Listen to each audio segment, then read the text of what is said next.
হঠাৎ করেই দুপুর 12টা বাজে খবর আসলো দুপুরেই বিয়েবাড়িতে যেতে হবে। হ্যালো এভরিওয়ান, আসসালামু আলাইকুম। সবাই কেমন আছেন? চলে আসলাম আবারও নতুন একটা ভিডিও নিয়ে। দুপুর 12টার দিকেই ফোন আসলো যে বিয়েবাড়িতে যেতে হবে। তখন একদম এত শর্ট টাইম ছিল, তাড়াহুড়া করে রেডি হয়ে একটার মধ্যে বের হয়ে গেলাম। ঈদের পরপর রাস্তাঘাট একদম ফ্রি ছিল, তাই যেতে একদমই সময় লাগে নাই। এখন গল্প শোনো কেন দুপুরে বিয়েবাড়িতে যেতে হলো তাড়াহুড়া করে। আমাদের সবচেয়ে ছোট বিয়াইনের জন্মদিন ছিল, আর দুপুরে তারা সবাই মিলে একসাথে খাওয়া দাওয়া করবে। সেজন্য আমাদের দুই বিয়াইনকেও তারা ইনভাইট করেছে যে একসাথে বসে সবাই খাওয়া দাওয়া করবে। আর তাছাড়া এদিকে আমাদের আরেক মেয়ের শরীরটাও খারাপ ছিল, সেজন্য আমাদের আশা মেয়েকে দেখেও গেলাম। আর এদিকে দুপুরে খাবার দাবারের আয়োজন ছিল, একসাথে মিলে সবাই খাওয়া দাওয়া করলাম। কয়দিন ধরে এত গরম পড়েছে, এই গরমের মধ্যে পোলাও মাংস আসলে খেতেও ভালো লাগে না, কিন্তু করারও কিছু নাই। কোনো প্রোগ্রাম থাকলে তো এগুলোই করতে হয়। ভাত ডাল খাওয়ালে তো তখন ওই প্রোগ্রাম মনে হয় না। তো তারপরও আমরা সবাই মিলে খেলাম, ভালোই লেগেছিলো।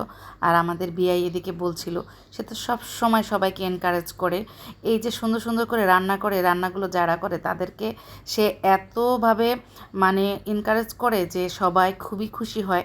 একটা খাবার রান্না করে কত কষ্ট করে, সে খাবারটা যদি কেউ অ্যাপ্রিসিয়েট করে ভালো হয়েছে বললে কিন্তু যে রান্না করে তার কিন্তু অনেক ভালো লাগে, তাই না? সাদা পোলাও ছিল, মুরগির মাংস, রোস্ট আর কাবাব ছিল, সালাদ ছিল।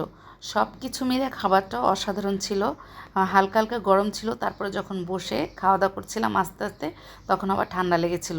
আর এমনিতেও যখন বেডরুমের এসির মধ্যে থেকে বের হয়ে ডাইনিং রুমে কিংবা ড্রয়িং রুমে যাওয়া হয়, তখন কী যে গরম লাগে, গরমের তাপটা কেন যেন আরও বেশি লাগে। কি আর করার, এত এত গরম দিনে দিনে বেড়ে যাচ্ছে, এসি ছাড়া আসলে থাকা পসিবল না।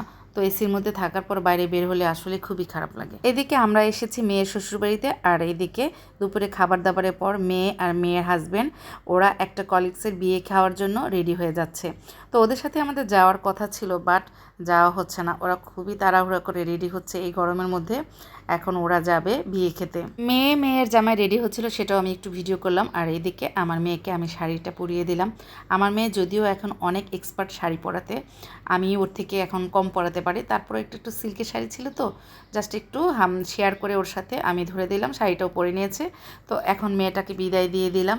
এইদিকে আমাদের বিয়ে বলেছে যে আজকে আপনারা যেতে পারবেন না এত তাড়াতাড়ি, সন্ধ্যার পরে আপনাদেরকে নিয়ে বাইরে ঘুরতে যাব আজকে। কি আর করব বলেন, সবাই যেতে চাচ্ছে, এখন আমি যদি নাও যাই সবার মনটা খারাপ হয়ে যায়। তারপর আমার বাসায় যাওয়াটা অনেক জরুরি ছিল, সেই গল্পটা আমি আরেকদিন বলবো। এখন আমি আমার সব বিয়াইনদের সাথে ঘুরতে যাচ্ছি। ঘুরতে যেয়ে কি মজা করেছি সেগুলো আমি আরেকটা ভিডিওতে দেখাবো। আজকের মতো আমরা গাড়িতে উঠে যাচ্ছিলাম, হাসাহাসি করছিলাম। আর এটা আমার ছোট্ট বিয়াইন। এই আজকের মতো ভিডিও এখানে শেষ করে দিচ্ছি। সবাই ভালো থেকো। আর আমার বড় বিয়াইন দেখো কত মজা করছে। তবে দূরে কেন থাকো, আমি থাকবো নাকি চলে যাব, আমি নতুন করে কাছে এসো। এসব গান শুনে